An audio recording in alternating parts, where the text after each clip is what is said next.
우리에게 주시는 참으로 귀한 하나님의 약속의 말씀은 구약성경 가운데 에스겔서 3장 4절에서 7절까지 말씀입니다.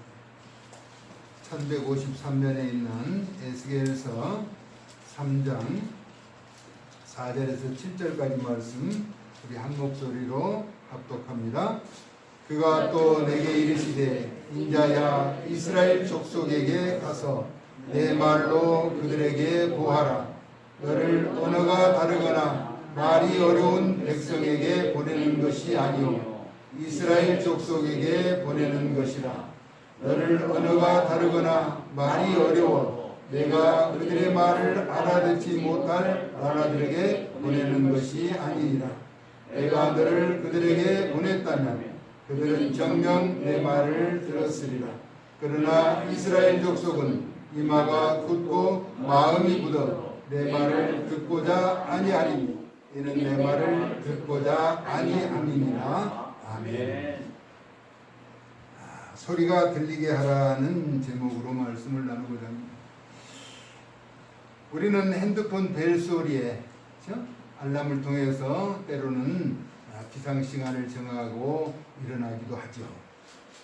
그리고 기차가 가는 소리, 배가 고동을 울리면서 지나가는 소리, 자동차 소리, 또 비행기 소리, 우리 주변에 들려오는 수많은 소리 속에서 우리는 또 우리에게 필요한 소리를 들으면서 살아가게 되죠.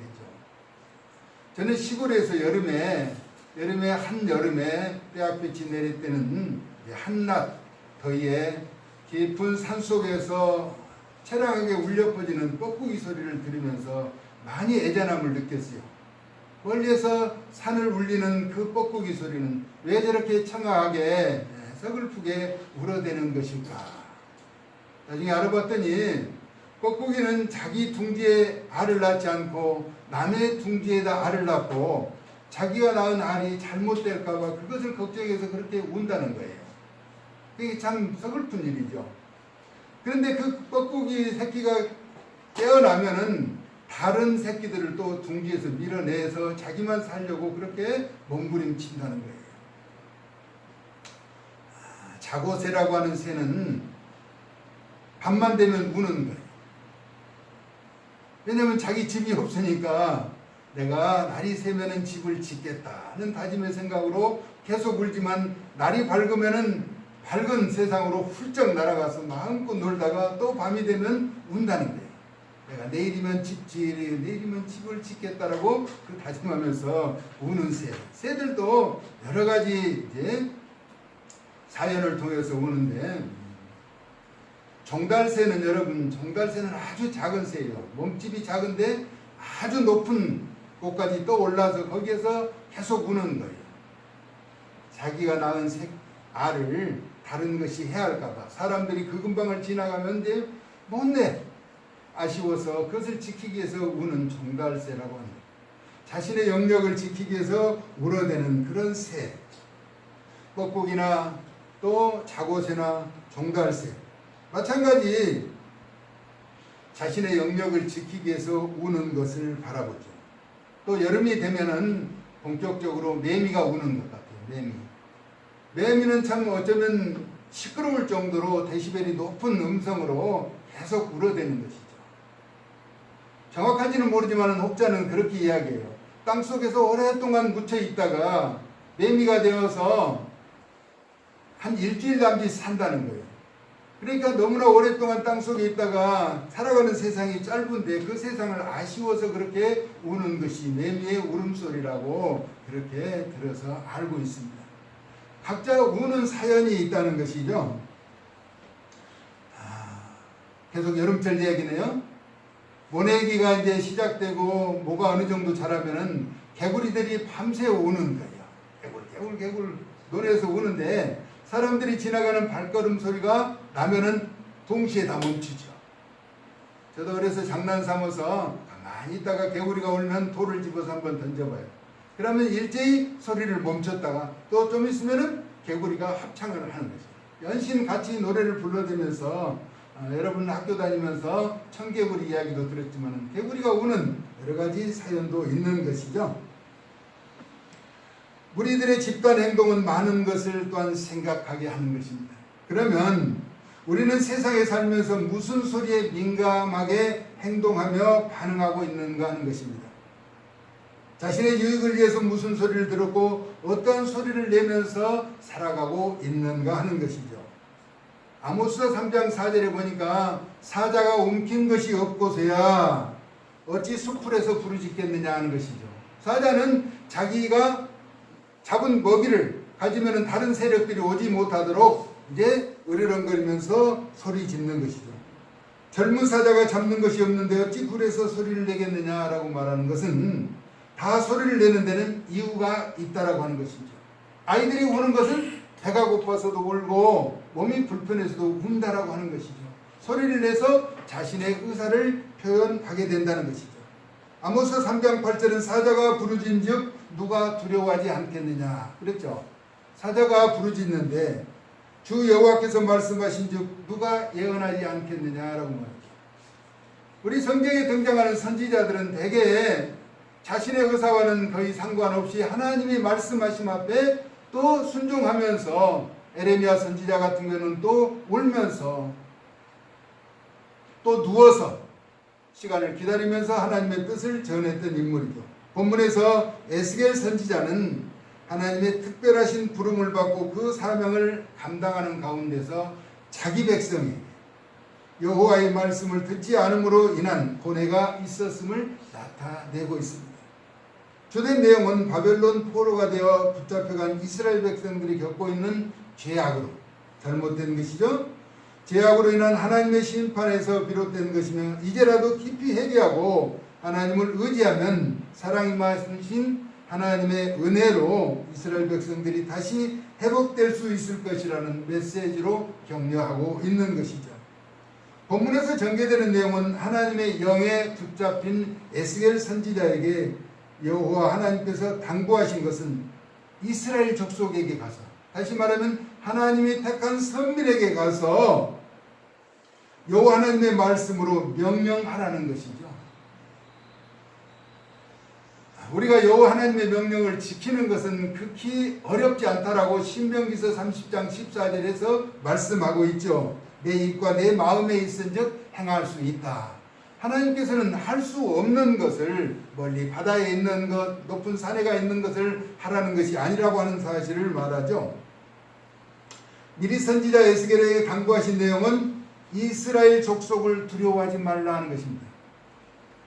그리고 그들의 말도 두려워하지 말라. 왜냐하면 그들은 패역한 족속이라도 그들의 말을 두려워하지 말고 그 얼굴을 무서워하지 말라라고 에스겔 선지자에게 말합니다.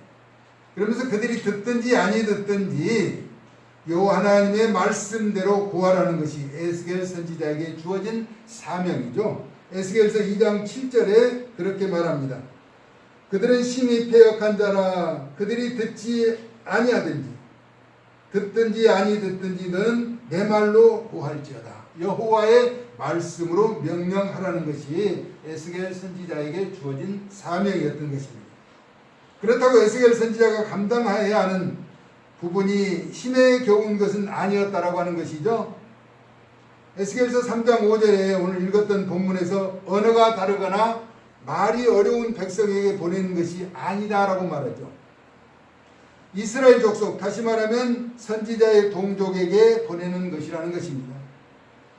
그래서 사용하는 언어가 다르거나 말이 어려워 알아듣지 못할 나라들에게 보내는 것이 아니라고 하는 사실을 먼저 이야기하죠.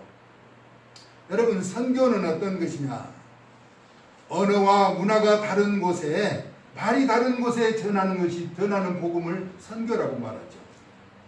우리나라에서도 선교사로 인정된 곳이 제주도였어요. 제주도는 방언을 많이 사용하고 문화가 다르기 때문에, 그래서 이기풍 선교사라고 우리나라에서 제주도에 최초로 파송한 선교사. 선교라고 하는 것은 그러니까 힘든 거예요. 언어가 다르고 문화가 다르기 때문에 아무리 내가 옳고 바른 관점을 가지고 이야기해도 그들이 받아들이는데 어렵다라고 합니다. 전도는 같은 언어를 사용하는 사람들끼리 복음을 전하는 것을 전도라고 말하죠. 그러면 이들이 여호와 하나님의 명령으로 선지자가 전하는 말을 듣지 않는 이유가 도대체 무엇이냐는 것입니다. 이스라엘 족속은 이마가 굳고 마음이 굳어 여호와의 말씀을 듣고자 하지 않는다는 것입니다. 이들에게 거부하는 패역함이 있었다라고 하는 것이죠. 패역한 백성 가운데서도 선지자의 사명은 사로잡힌 민족, 포로된 이스라엘에게 가서 듣든지 아니 듣든지 여호와의 말씀은 이렇다라고 전하라고 하는 것이 사명이라는 것입니다. 그 순간에 주어진 주의 거룩하신 영이 선지자를 들어 올리셨는데 뒤에서 크게 울리는 소리가 나더라는 것입니다. 그 소리는 찬송할지어다 여호와의 영광이 그의 처소로부터 나오는도다라고 그를 위로하였죠. 그러면서 생물들의 날개가 서로 부딪히는 소리와 생물 곁에 바퀴 소리가 크게 울리더라고 하는 것입니다.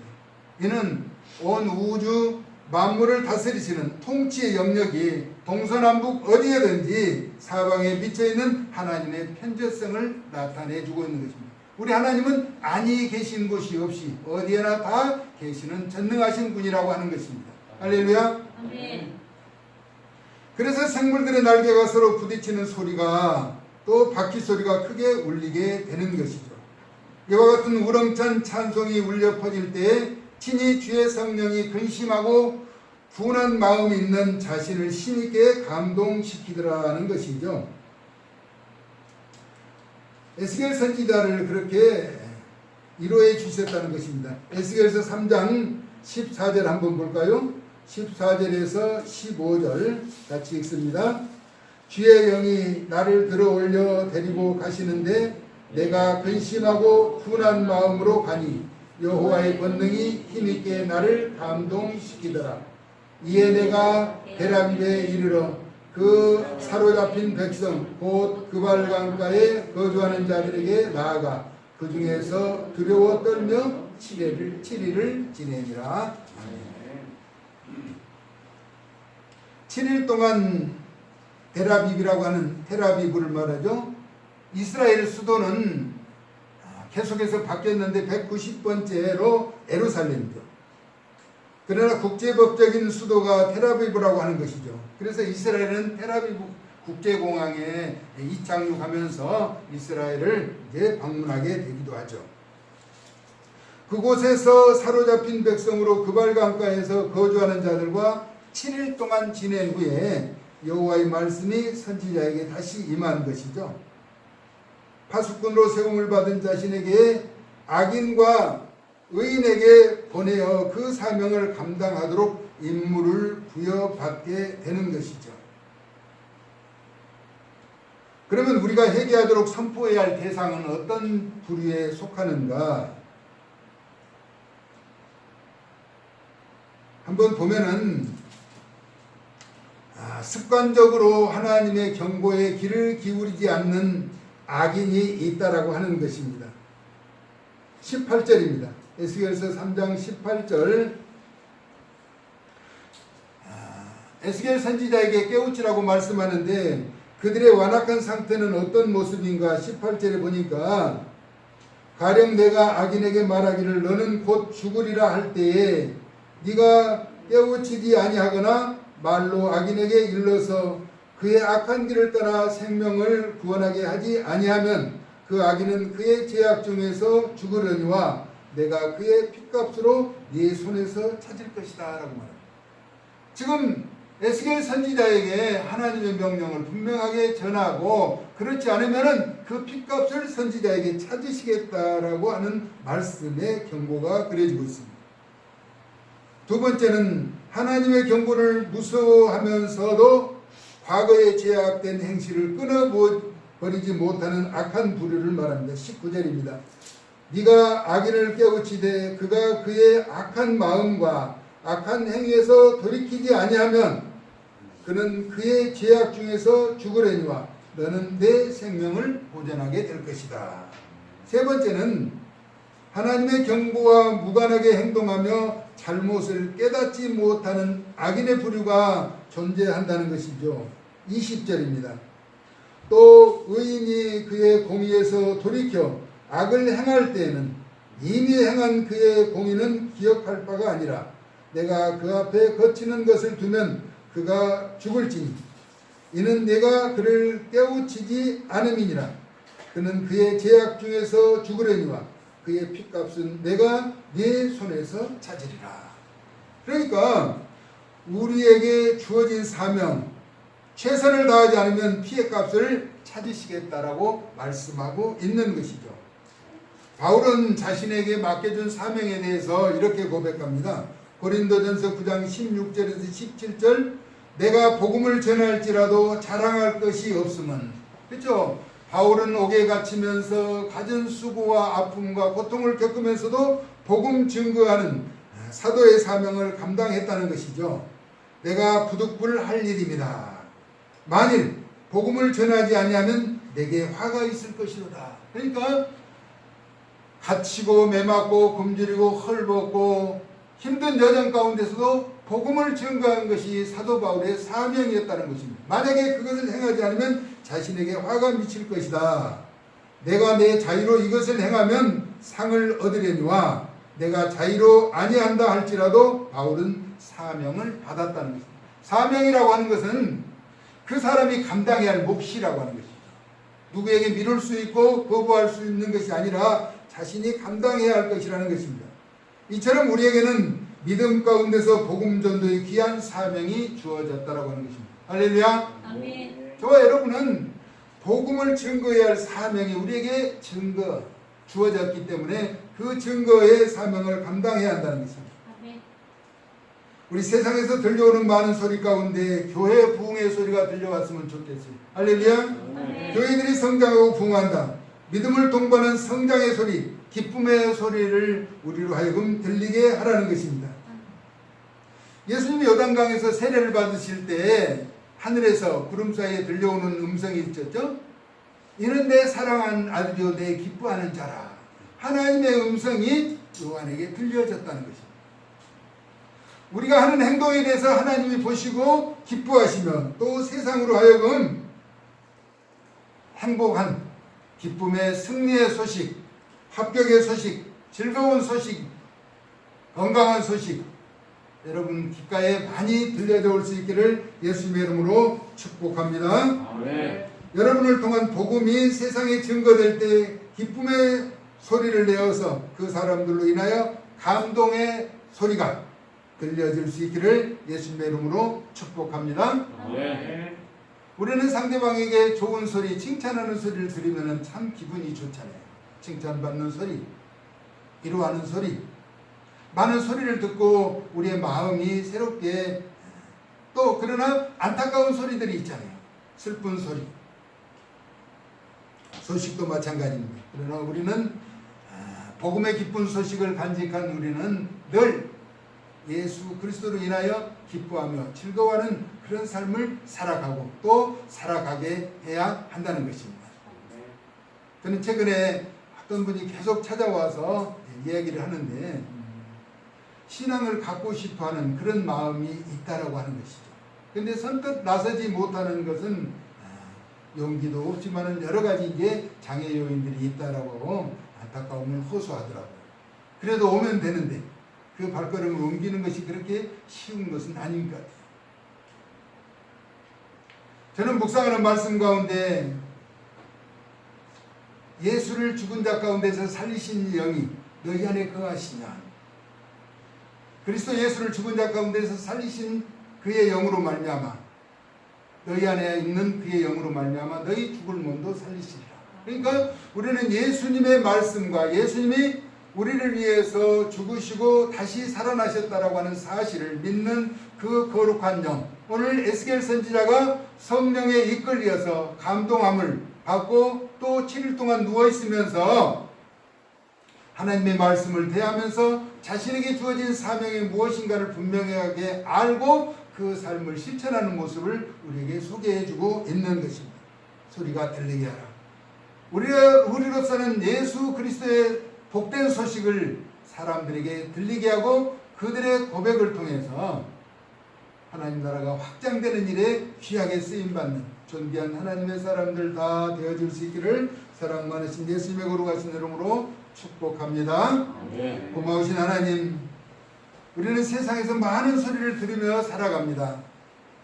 그런 소리 가운데 우리의 삶에 유익이 되고 복된 소식, 예수 그리스도가 우리의 구원자라고 하는 사실을 널리 증거하며 하나님 나라를 확장하는 일에 아름다운 도구들로 쓰임받을 수 있도록 도와주시되, 이런 사실로 인하여 교회들이 부흥되는 소리, 믿음에 성장하고 신앙의 아름다운 고백을 통해서 하나님이 기뻐하시는 소리를 많이 내는 구별된 자들이 되어질 수 있도록 은혜에 더하여 주시옵소서. 예수 그리스도의 거룩하신 이름으로 축복하며 기도 올리옵나이다. 아멘.